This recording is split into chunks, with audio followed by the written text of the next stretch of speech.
like I said, I'm gonna do my video on the fly now that we're All right, we back are in this. back. It was a little crazy, but we got everything working. So, Sorry, guys, that was my bad. I convinced him to try OBS Ninja, and it's a little wonky. We haven't quite figured that out yet, but yeah. in due time. We did start this almost an hour ago, and we thought that we were going to be able to catch up, but it just did not give us that option, apparently. So, tonight we are yet again going to dive into the DMG. Specifically, this one would be our talk about the reason I'm moving around is to grab this wonderful book here. I'm going to show off it because everybody loves this book. And we're going to talk about NPCs and how to make them more exciting and more more represented to your players, so that your players fall in love with them or hate them, depending on your drive. Uh, and before we go through anything, and I know Corey wasn't here last week, but one thing that was mentioned last week that was really good, especially for your NPCs, is a theme. Definitely try to make sure that you have an agenda for an NPC if it's going to be important. Because as Russell told us last week, theme is kind of with the driving factor. But if you have a theme for the NPC, whether it's anger or friendship or greed, whatever the theme could be, it allows you to have that opportunity.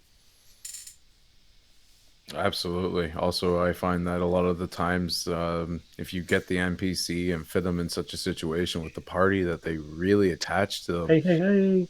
you might find them as somebody joining your party on their adventures, Poor Red. which could create a hireling sort of situation, which would be kind of interesting as well. True. Yeah, I did a little NPC cards for characters that they met when I was running a Waterdeep campaign, and the little cards had NPC style stats, not stats that you would use for combat, but things that would matter as far as an NPC. So, like how much grit this NPC has, right? And grit was actually a stat. In other words, if you ask them to do something, how much are they going to put into doing that for you later? How personable are they, right? Are they somebody who can actually do some social things for you, or are they, uh, a beggar on the street that smells bad and doesn't communicate very well? So, having some ways to, like you were saying, I like the idea of having them become almost like tools of the group, but as well as having them have some flair and flavor to be able to accomplish things for the party if asked to do stuff. Absolutely. Another point is um, you mentioned like having that vagabond, the drunk kind of character. Another thing is totally flipping the script on that. Something a friend of mine, my mentor, had in place was this whole story where you come across this guy who's a bit of a bum. He's always drinking. He's always drunk. He is the god. I can't remember the name of the god right now, but it's from like the Zeus pantheon and all that. It's the guy that forges Zeus's lightning bolts, and you find out it's actually him. And when you come across his forge, you get these big iron golems, and then the drunk guy's like, "Oh, hey, you're the guys from the tavern. How's it going?" Right? Like Yeah, really just kind of give them that and that's another thing that's great for NPCs is they can really flip things on you and give you some amazing comical moments, which like I find that comes to the heart of the game a lot of the time is the comedy. Like that's how I got my wife to join in the game, was her overhearing me online with my buddies when I was a player. And she's just like, "You guys are laughing so much. You guys are having so much fun. I want in on that. How do I play?" And then now she's a big player. She loves playing the game. Oh, I look like I'm crazy on the screen right now. For some reason, the video is just acting up left and right, which really stinks. Um, but yeah, no, bringing those moments into a game definitely bring the character alive. What's your opinion on this, Corey? What's a good tip that you would say helps bring your NPCs to life? I think that, I mean, we talked a little bit about theme. I think that bringing a character to life also means that you know what that character wants, knows what they're willing to do for that want or that desire. And at least you, as the GM, need to know what stands in that character's way, right? If the players aren't really the ones standing in the way, they're not a villain or an enemy or some kind of NPC to overcome. Um, just knowing those things, right? So the character, they meet somebody on the street, and that person is uh, really upset because they're trying to woo somebody, their childhood sweetheart or whatever, and there's this other character, this other NPC that is standing in their way. You've got kind of like the Gaston of the town standing in the way, right? And that can be a very interesting NPC to have this, kind of Ichabod Crane, ugly, scrawny person who wants to, you know, um, pursue their love, but there's this Gastonish character, this big brawny popular guy in the way, and having that conflict that isn't a conflict for the party, right? You're not saying, hey, it's your problem to solve, but it's a conflict within the NPC that they then get to know, and whether they do anything about it or not doesn't matter. It's just it brings that NPC to life, to what James was asking about. Right. I've actually used that exact kind of scenario before and added a little extra to it with the fact that this was a town called Purveyor's Port. So it's a small harbor that trades with goods and everything. So one of the traveling merchants had a crush on the woman who ran the restaurant at the harbor. So the players kind of helped that work out, and now they've got this traveling merchant. So he's going to pop up. They don't know it. He's going to pop up later on, and he's going to be like another big piece. So that's another thing, is having seemingly small NPCs that, if they do interact, could become later on a much larger part of the story, and really aids in that progression, which also comes to another thing that I'm sure the players hate, but we as DMs probably do enjoy, is taking certain NPCs like that and giving them a good and honorable death. Um, No, but never. Never have I killed a no, random NPC. Yeah. no, no. I thought that Um, was like just tradition. Like you just had to right? you make somebody build six or seven Mhm. like very important people in their players' lives, and then you roll a dice, and then you go, oh, Yeah. yeah, that one's gonna die. But it's like it's the bait and switch, right? Right. You bait them in with a little bit of this, and then you switch the whole script on them, and they're like, "Oh wow, this guy's actually kind of a big deal. This is kind of cool." And now we love this guy. For my party, it was the merchant, Turnip Bellwater. He was a little gnome. He's quite bashful. He really liked the ladies, but didn't quite know how to speak with them. So that was the little guy for that, right? And now that the players love him, they don't. They were able to help him out with his romance, and they got a folding boat out of it. So that's kind of a cool thing. That But is very cool. that's kind of a fun way to deal with that. Also to add like an NPC that is very seemingly small, but like a big corner piece to a war. Like a NPC that, for instance, I have one that is in actuality, a sentient collapsing sun, which a Nice. godlike dragon was able to give physical form. She appears to be a fire genasi. Her name's Ember, and she is kind of building this rapport. As they see her over time, they just see her as this like this servant to this very powerful character, but she is actually for the purpose of essentially going supernova on an army that the party will eventually have to face. Very cool. So that's just So, those are ideas. Those are so, ways to really add to that. so that brings a question up for you, James. I'll pass it over to you. Yeah. How do you bring to life very powerful characters that end up being like sponsors or quest givers, or people that do have a lot of power in your world? And how do you bring them to life and show the party that this is an important, powerful person? And how do you do that?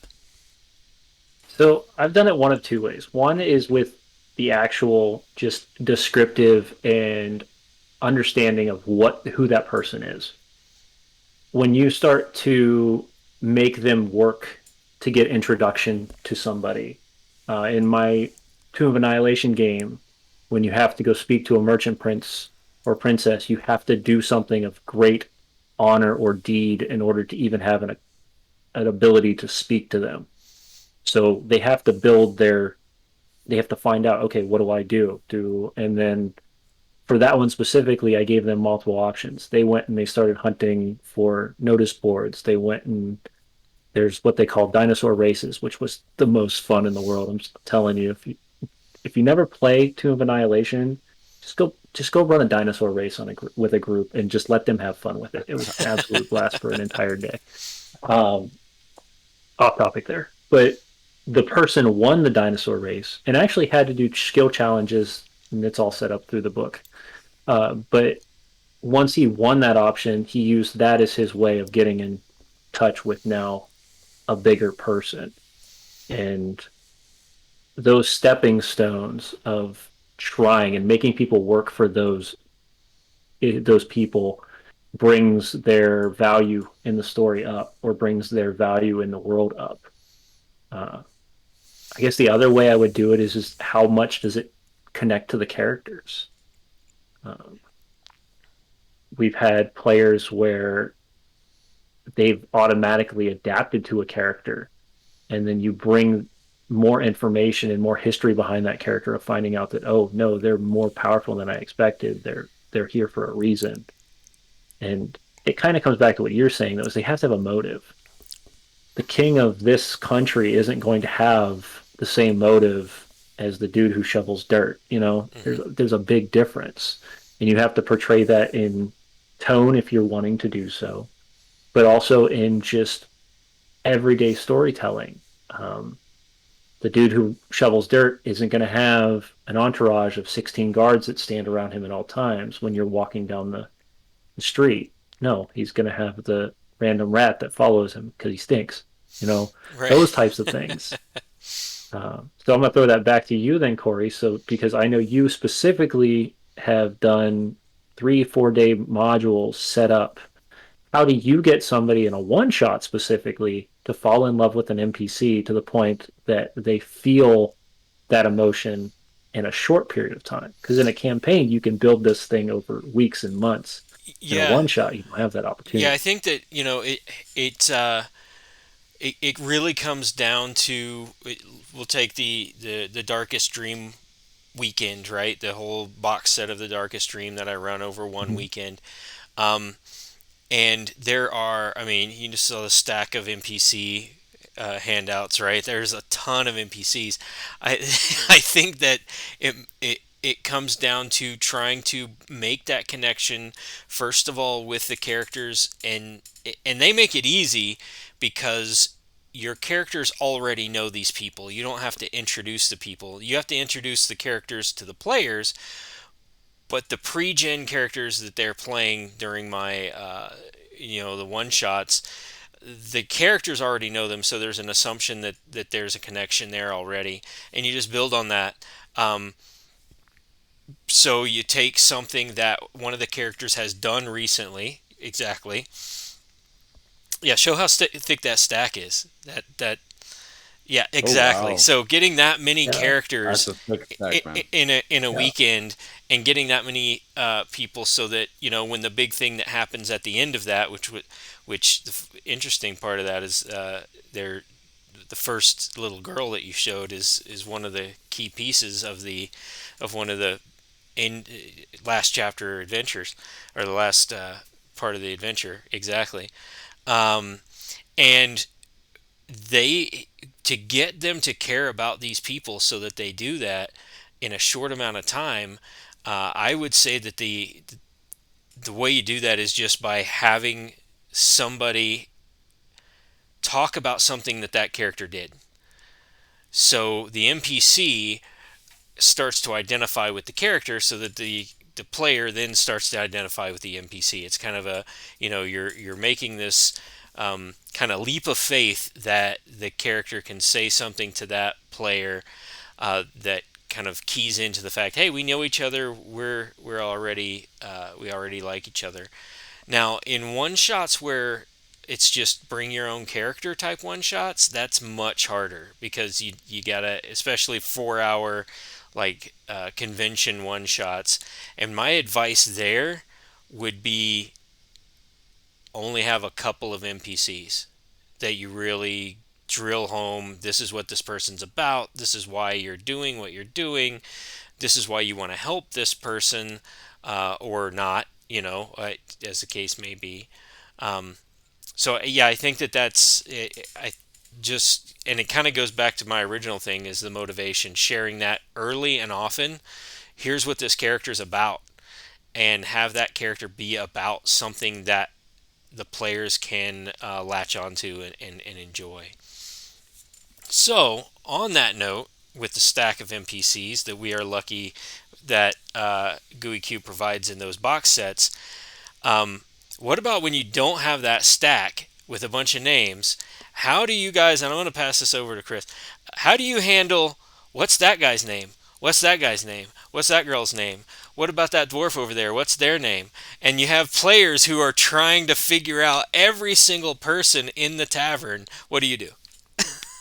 Well, a lot of that is prep work before I usually run a campaign. Like, when I ran my players and purveyors support, the first thing I did was I mapped out the town. I was like, okay, we need a this person here, and needed this a person here, and that a person there, and then I wrote out bios for all of them, complete bios, names, races. If they weren't originally from the town, I wrote in a little bit about the town they were from, and I had all of my little charts of this guy loves this girl who loves this guy, and this guy's just the old guy minding his own business, and I had all these players totally mapped out. So basically, anything wild and crazy that my players threw at me, I was ready to go. I knew who was where and what was doing what. And I have my players, man. They don't leave stones unturned.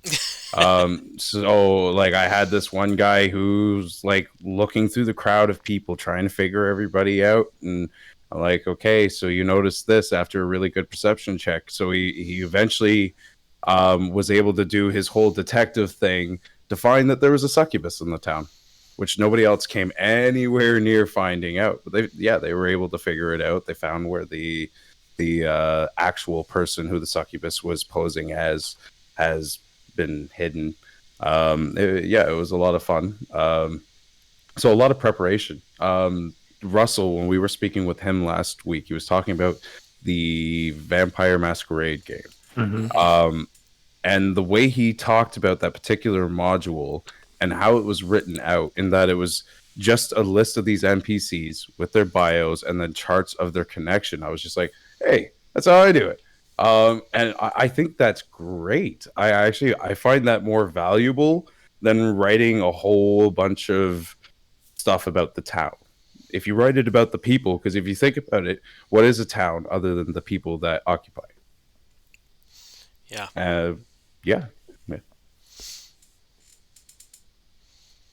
I'll pass it on to one of you guys, man. What do you think of that, James? So I How would you that's handle that? that well so I do it two ways. If it's anybody important and it has more of a meaning to the game, they'll be written early.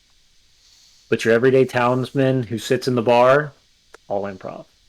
For all my Yep. players, they know I do it, and most of the time they don't know which ones are which is fantastic. So um, I have a list of about 40 names that I usually will regenerate over a period of time. Normally, I'll give five or six descriptors under names or under at the same time so that I can have an idea real quick to grab descriptive words that I need.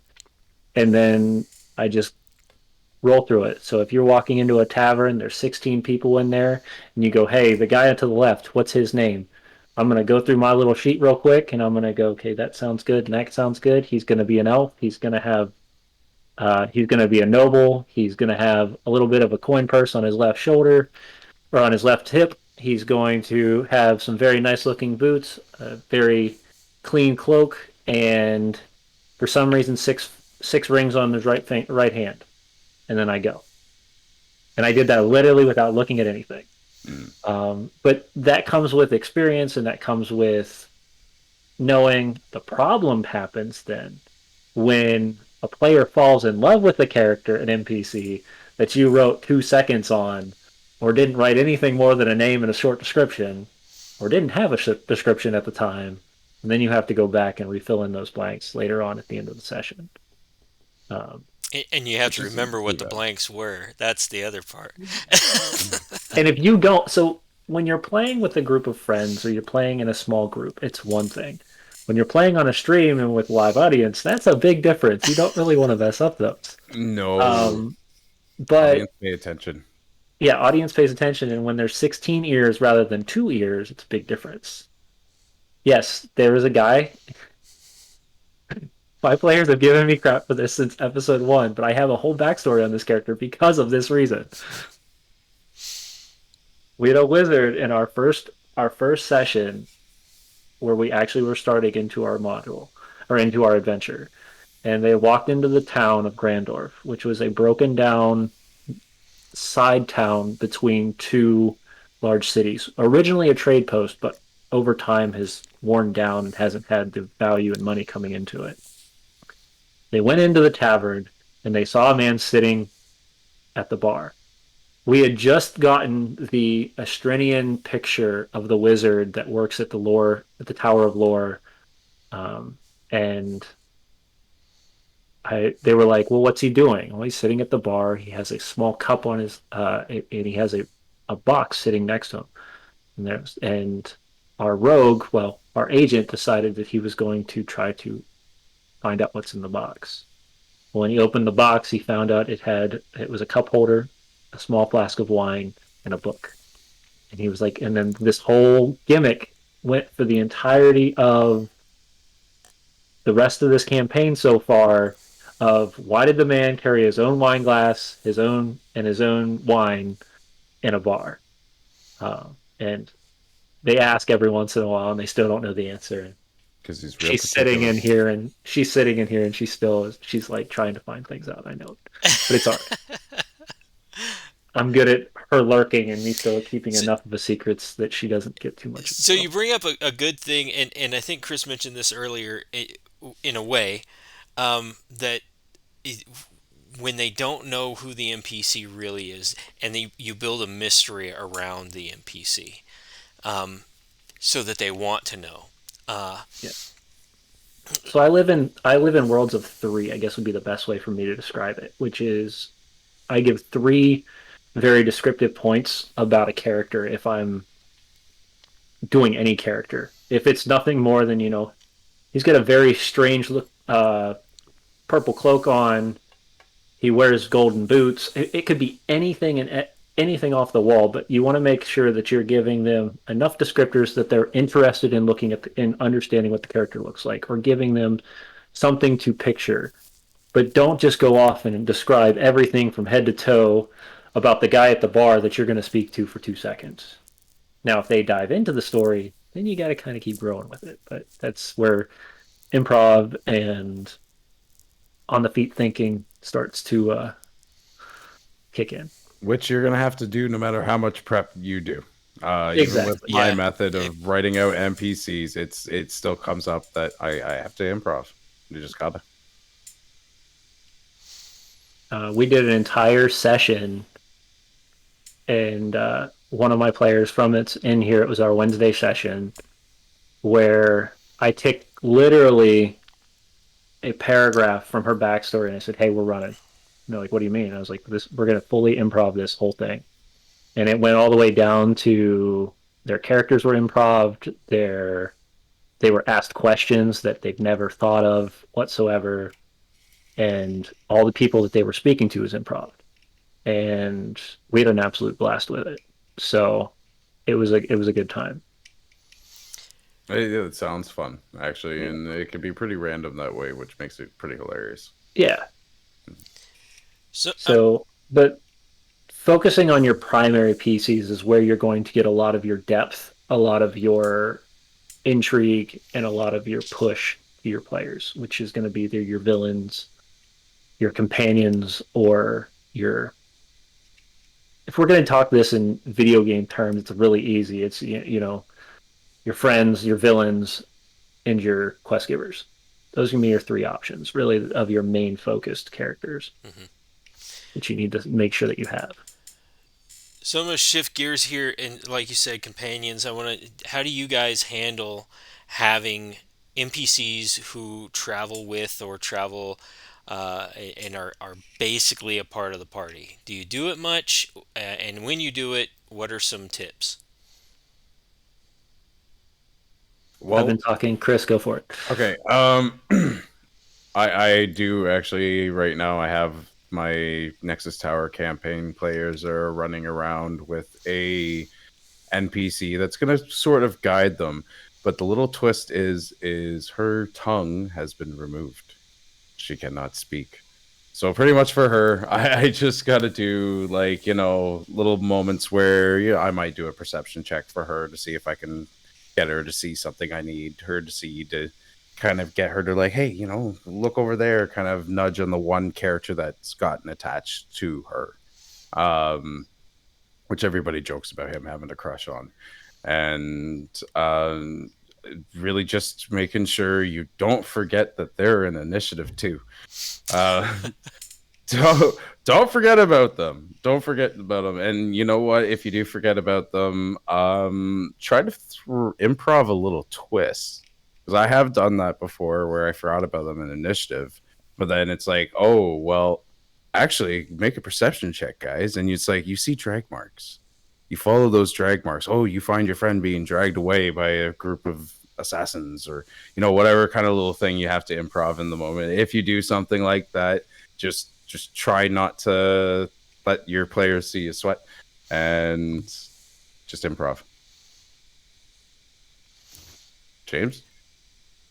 Yeah, I mean, you covered it really well in that one because a lot of times you are going to have to deal with that. And I'm so sorry. This alert thing is going to kill me for some reason. I cannot get it to move forward, and it's irritating the crap out of me. But besides the point, thank you again for the biddies. I will fix this, just not tonight. Um, too much has gone on tonight, and I don't know why things are acting this way. But It's all my fault, man. I'm so sorry. no, you're good, man. Yeah. Bad So I Chris. Uh, guess one of the challenges, and I'll throw it back to you, James, is and having the tongue removed makes this not as much of a challenge. But when the person playing the NPC that's traveling with the group and the person who knows the story being the same person, player that is, um, I find it very difficult to let the players know. Please don't just ask this NPC what they know. Please don't just lean on the NPC to try and get me to give you ideas about what to do. So that's I think the biggest challenge with having an NPC with the party all the time is that the players know that that character might know more, or they keep edging for that character to do more than you want them to do storyline wise. And I'll kick it back to you, James. Okay, so that's a good point. And a lot of times it really depends on what the purpose of the NPC is. If in the story you became friendly with the NPC and you asked and there was a dialogue in build, you have to then as a game master understand what that character's thought process is. If he is not the all-knowing wizard from the end of the earth or the end of the world and has time magic and has seen the future, guess what? You can definitely be that person and be like, "Hey, we've heard there's this cave over here and we want to know what's inside." That NPC don't know. He don't know. It's the same as if you were a player. So you have to be willing to tell your players and do it in a way that makes the NPC sound realistic and believable. Because one thing at my tables I will throw instantly at somebody is a metagame. If you're trying to do any sort of trickery like that, you better believe that either it's going to be an on the fly meta where I'm going to change it and make it way different, or I'm going to call you out completely. And I think that is one of those things where a lot of us still play with the trope monsters. The troll is a good one, and I've had players where they're like, "Burn it with fire," and I was like, "How do you know? You ever seen a troll?" Well, that's how you kill trolls. And I said, "Oh, really? Roll me an intelligence check." You got a 4. You have no idea how to kill a troll. You don't know that burning it with fire it allows it to not heal Mhm. anymore. Don't tell me your character knows it unless it's in your backstory that you hunt monsters all day long. Like Yeah. you ain't gonna see a troll just every Well, day. side note on that one. I in Vanzentia, which is the expansion that's not coming, or the book that's coming out for Eastern Verdestia, there are these things called peat bog trolls that look just like trolls. They come out of the peat bog, but if you hit them with fire, they catch fire, And they enrage, they oh get god, advantage, and then they explode in a 20 uh, 20-foot circle. So, yeah, if you were like, hit it Yeah. with fire, 2 rounds later, you're going to be wishing you did not hit that peak bog troll with fire. Oh my. right. You do want to make sure though if you're gonna do something like that, and it kind of comes back down to that rule of 3 that I go with a Yeah, lot is give some descriptives of a creature to make them know the difference. If everybody thinks it's a troll, okay, this troll is blue, and for some reason, every time it walks, it has a squish to its footsteps and leaves this sludge that hangs from behind. And or even better, this thing is covered in black gunk. right, What do you do? Okay, now no, it's not a normal troll. It's a tar troll. Now we've got bigger problems. So now, yeah, let again. It's now lights on fire and runs at you. right. It's a suicide troll, kamikaze troll. So, Yeah. Yeah. but Um. yeah, So, because I touched on it just for a second earlier, romance in and amongst PCs and NPCs. How do you guys handle that? I'll let you go with this one first, All Corey. right, yeah, I'll go with that one. Um, well, romance I think is good. I mean, romance is a good part of a story. Um, However, uh, I'm not trying to write a trashy romance novel in my game either. So there are things that I will limit, right? So romance is good. I don't mind stepping into either side of a conversation as an NPC, whether it be male, female, no matter what the relationship may be between them. Whatever that preference may be. I don't feel uncomfortable playing the NPC like it is. Um, I also don't leave it up to die rolls. I don't leave it up to, hey, make a charisma or a persuasion or something like this to get this person's interest. I don't leave it up to die rolls to get that NPC's interest. It's complete role play. And if it crosses a line that I feel isn't comfortable for myself or other players, into that trashy romance novel area, then I'll just kind of shortcut the story and say, you guys go off and have a time by the in the woods. That's what you're doing now, and then I shift my attention to the other players without getting into details because I think romance is good. I think having that connection between characters is something to encourage. But I don't think it's something that needs to be explicit as far as the sexual nature of a romance. I completely 100% agree. Normally, what'll happen is, and it depends on the party too. These are one of those things that you have to be very upfront with people at the beginning of a campaign to make sure that your party is comfortable with certain things like this. Because you might have two or three people that are comfortable with the idea, but then other people are like, you know what, that's kind of weird. Um, I don't mind pulling the string on either direction because that conflict or that presentation is great for tension too. Because if you're romantically or connected emotionally to another one of my NPCs and that NPC gets in trouble, my expectation as a game master is to watch this specific player now become decide his decisions or her decisions will be made differently than the rest of the party because there's no additional connection with that player. Mm. Now, like he said, I'm not making smut. It's not happening. But it normally comes to a curtain cut at that point. Yeah. If you're getting to the point where, it's the end of the night and it kind of goes to this camera view at that point where, you met a lady, she seems to be very attractive looking. Now, you could have been drinking all night, so you don't really know exactly. And of course, I'm going to destroy your world the next morning. But if you're going to pull these stunts, sometimes I will be nice. Sometimes, you're Mm. waking up next to a goblin and you didn't realize it. You thought she was a halfling. She's got this big old nose and, gritty teeth that all have some sort of green in them and they jagged like that. But you didn't see that because you had beer goggles on, so you didn't know.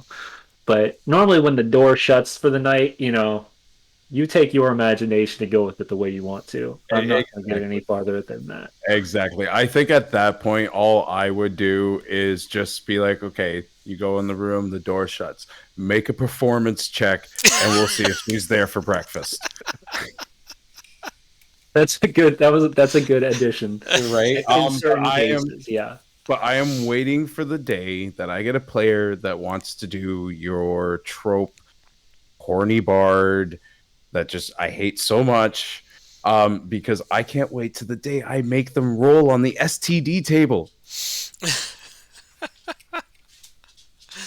No, I'm not going to make my players roll on an STD table. First off, because it's a fantasy world, and I don't know what kind of STDs those are, so we won't even go there. Oh, you have to homebrew them, buddy. Yeah, oh Oh yeah, yeah. oh yeah. Troll crabs. No, those are different. Those are way different.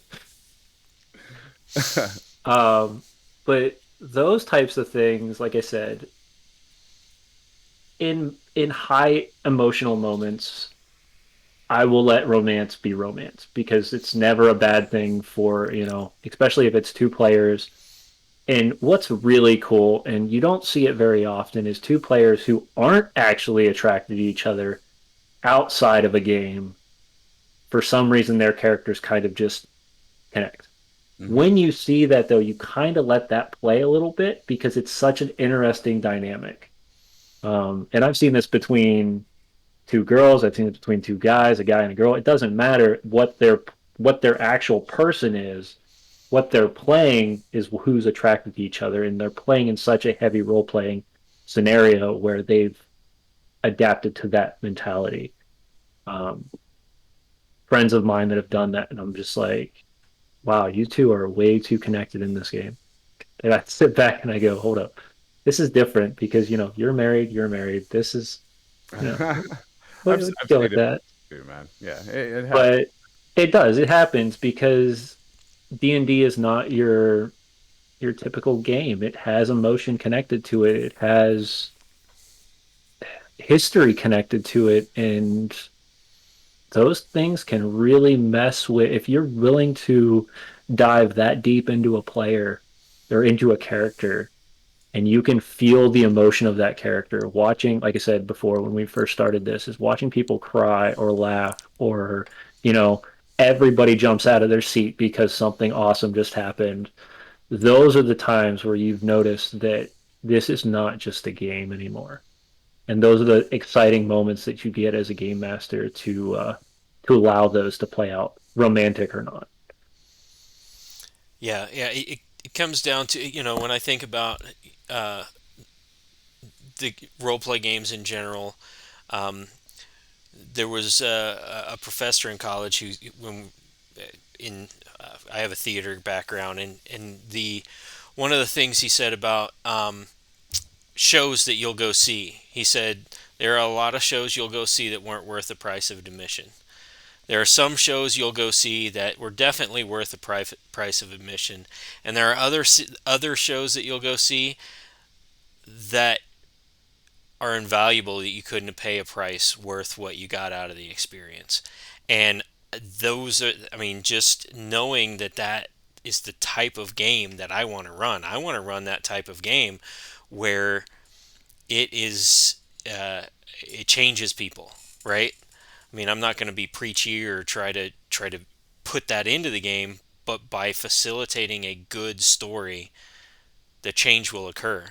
And I think that that's in good theater, in good art, and in good games. That's kind of what you're hoping for, right? Before Chris.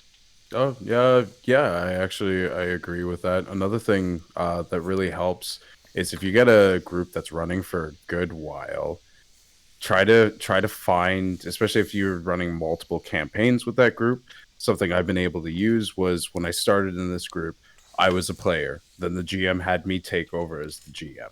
Then my player became an NPC, so I did another campaign where they got to see the actual birth of that character that eventually became an NPC and the inevitable death of his mother.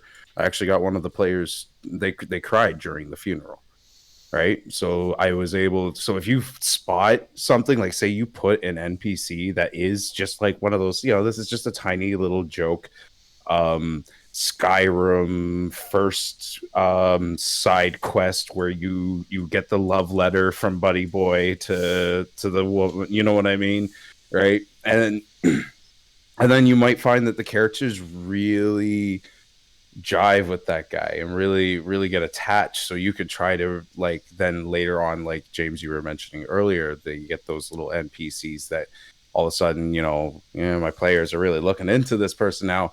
Crud, I got to write some stuff out for them. But you can come up with some of your best stuff. Like I've said before in other episodes, your players a lot of the time will end up help creating some of the best content in your campaign. So feeding off of them and making them a part of all of this is really important.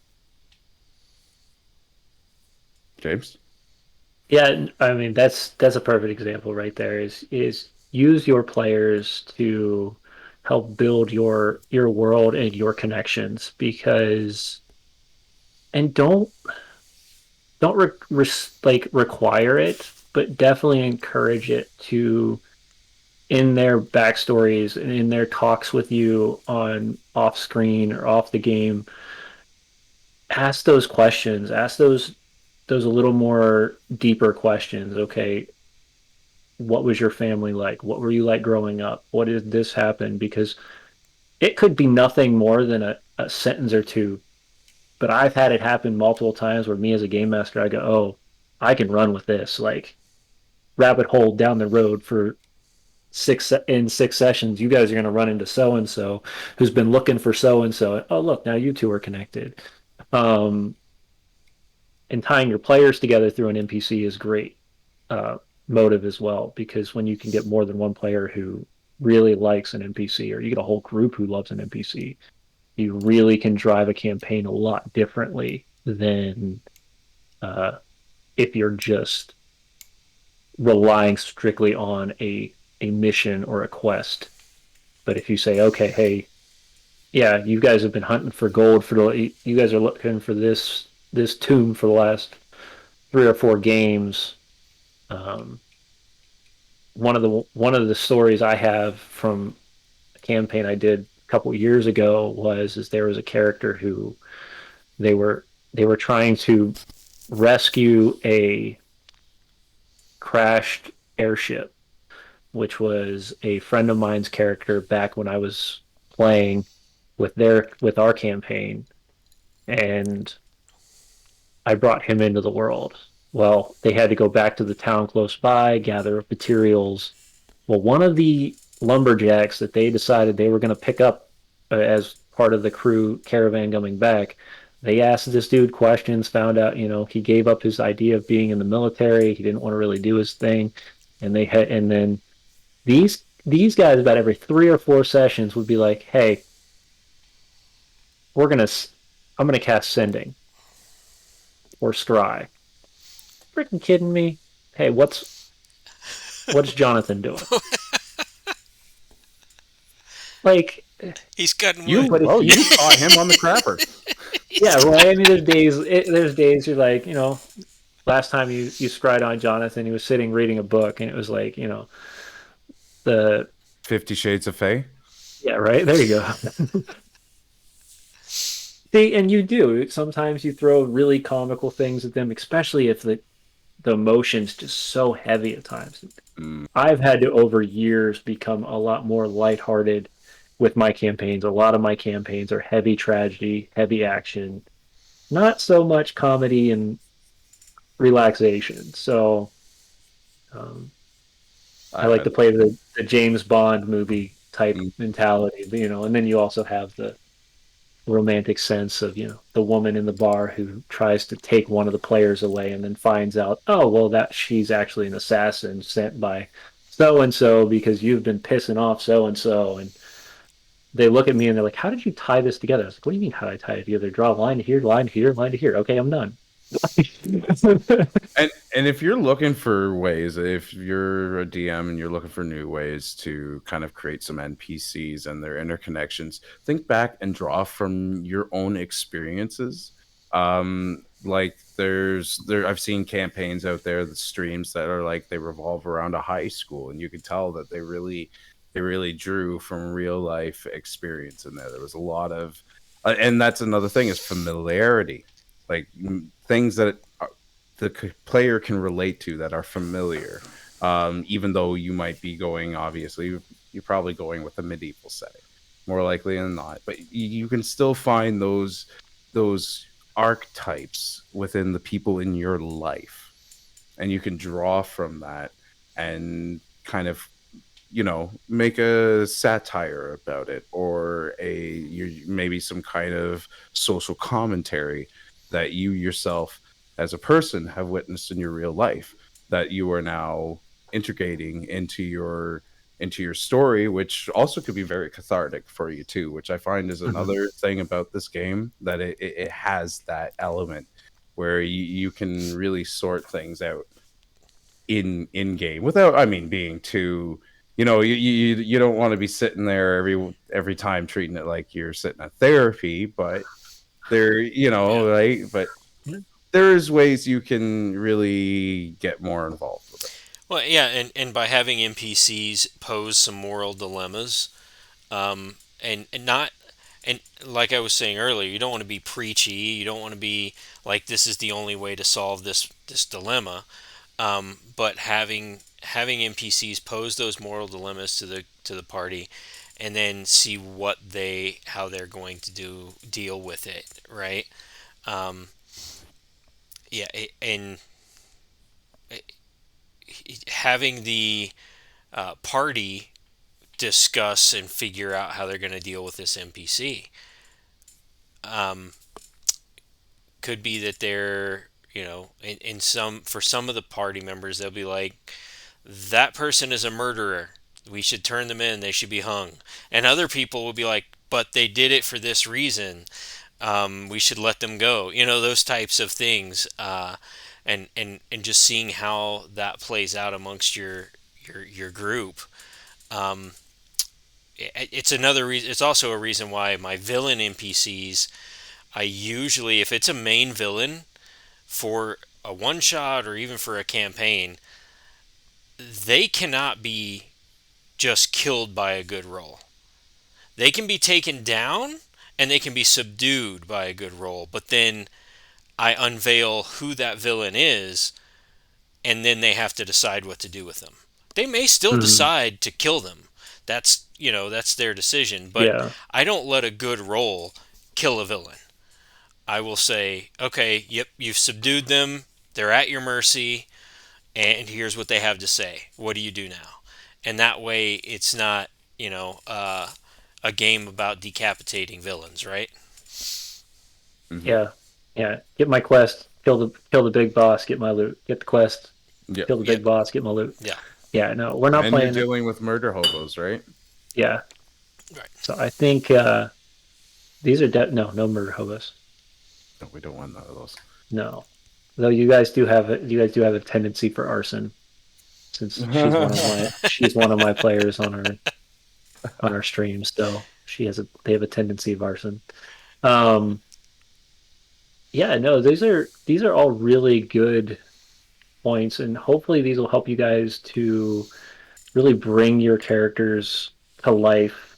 Specifically, and we didn't go into really the three types of characters, which I think we're going to dive into one next week, which is going to be the villains.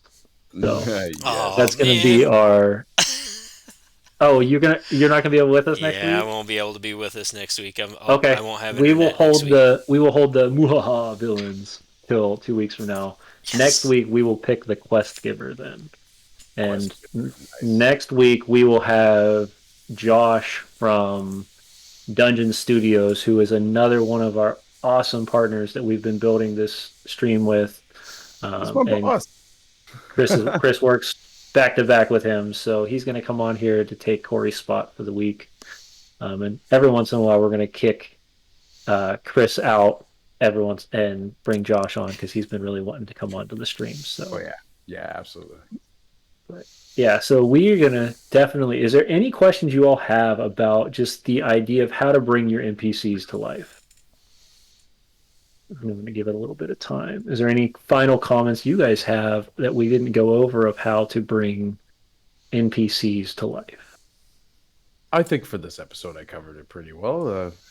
I don't think Yeah. you have any other points, Corey? No, I'm just glad that we're going to kind of go into the different types of NPCs. I think that's a great idea. Your quest giver, how do you, which is I guess the big picture there, since I won't be around next week, is how do you get that person, that NPC, to portray a call to action to the group, right? That they have to do something because this person isn't going to be able to do it, or needs help doing it, and why would they want to Hmm. help this person? Now, I have a question for the group because it seems like we're getting a lot of the same people coming back every week. Would you be more interested in diving deeper into the Dungeon Master's Guide and going through the different types of how to build an adventure?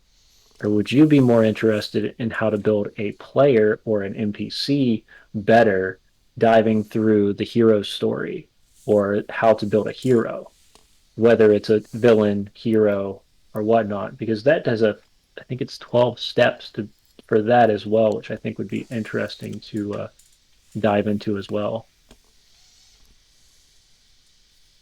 You're asking your viewers or us Yeah, specifically? yeah. Well, I mean, you know The what? viewers. Yeah. Heck, I can ask the viewers. I can ask the viewers this way. Give me a second. Let me just Do a poll. pop in a little poll here. Nope, I don't need to view results. I only nothing to view. Just a second here. For one person, that's your player, Ivid Docket.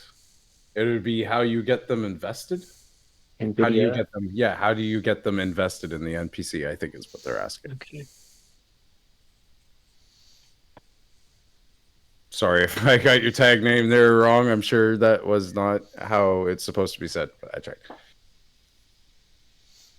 So we've got the adventure, the person slash player, or other. weeks suggest. All right, cool. I just pop this out here. Let you guys So, kind of so get as a far as decision. how to get players invested in NPCs, I think it comes from some of the stuff we've been talking about, which is a rich story, some like James was saying, some descriptors to help them picture that NPC, um, and then what communicating what that person is about and what they need. Um, because one of the things, especially with people who like role play, as opposed to the murder hobo style, give me a quest, let me do it, give me my loot. They really want to be a part of that story. So by having that NPC um, help tell their story. And this goes back to episode 1 of Tavern Talks when James was talking about know the backstory for your character, your player characters, right? So if you want to get somebody invested, and one of your player characters has been to the Vile Desolation in the world of Zyathe, then maybe one of these NPCs has been there too and has some things to say about it. So knowing those backstories, knowing those things, and then kind of pulling them in if you want them to be invested. On the other hand, if you don't want them to be invested in this NPC because it's just, bar patron number 3, still give them some descriptors, but maybe, it's just here's this person. And if they want to follow up, then they can. Mhm.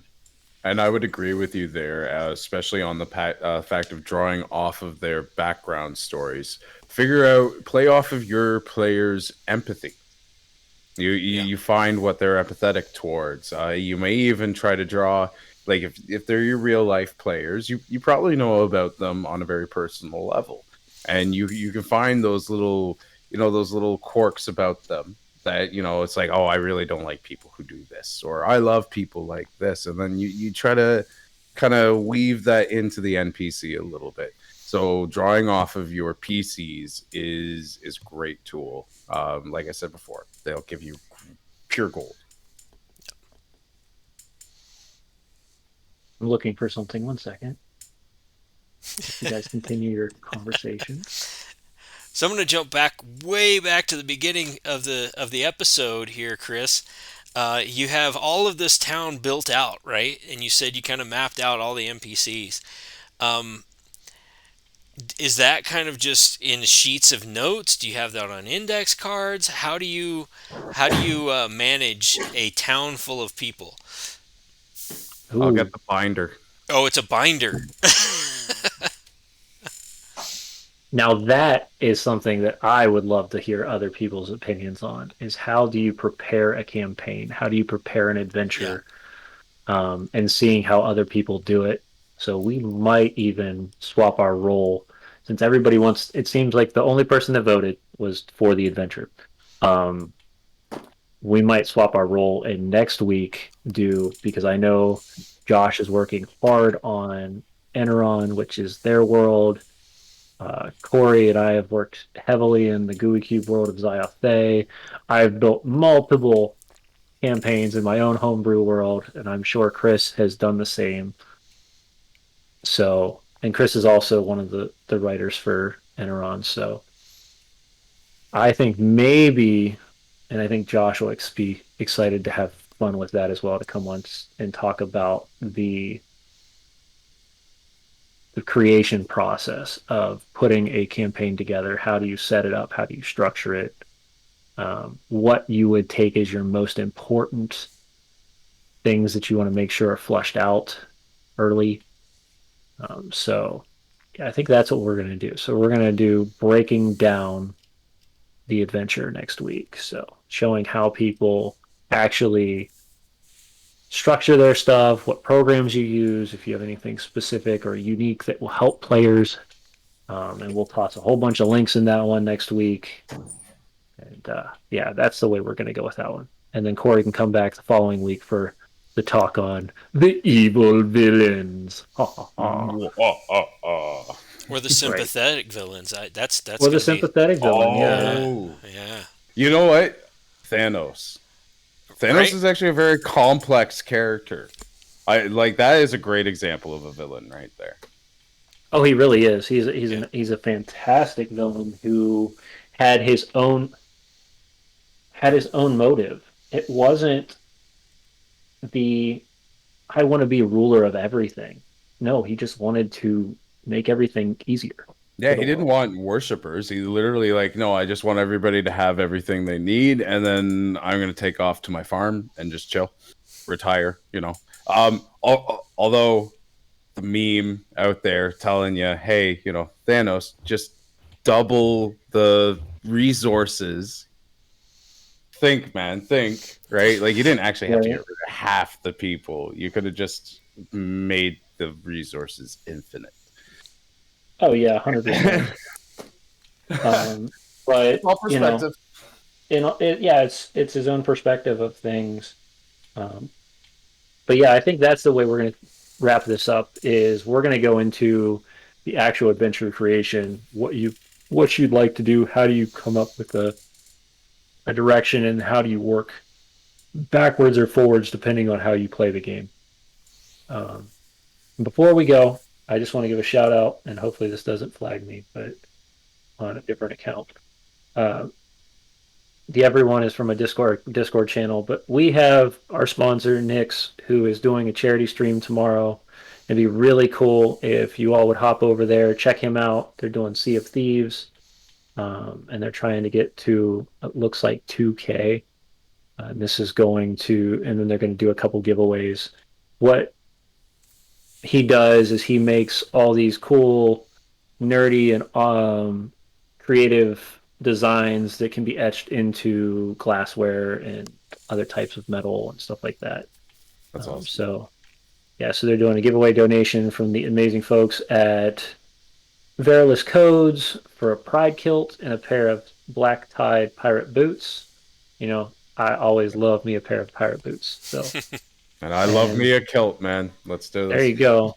Kilt, not kilt, not yeah, that's what I said, right? Kilt, Yeah, yeah. kilt. Yeah. All right. Kilt. Yeah. Yeah. So Punkle Nix, please go check him out. He's definitely been helping us just pushing out our name and stuff, and we want to give him that extra um, boost. And since, especially since it's a charity stream, we want to support all the charities out there because that's what these communities are built for. So Absolutely. until then, next week I will have a glass. We were so busy on tech that I did not grab my glass of beers for the night. But next week I will have I, it. Chris will join me as well as Josh. I got us all Um, covered with. Corey is Corey is drinking for all of us tonight. Yes, So he is. Yeah, Buddy. a brewery right down the road here in Montana, Tamarack. This was not full when I started the night. It was like this much, but hey. uh, yeah. So until uh, then, bring your favorite glass of or favorite beverage. Come back to the tavern, and we will see you guys all next week. got my coffee. Night, guys. Night.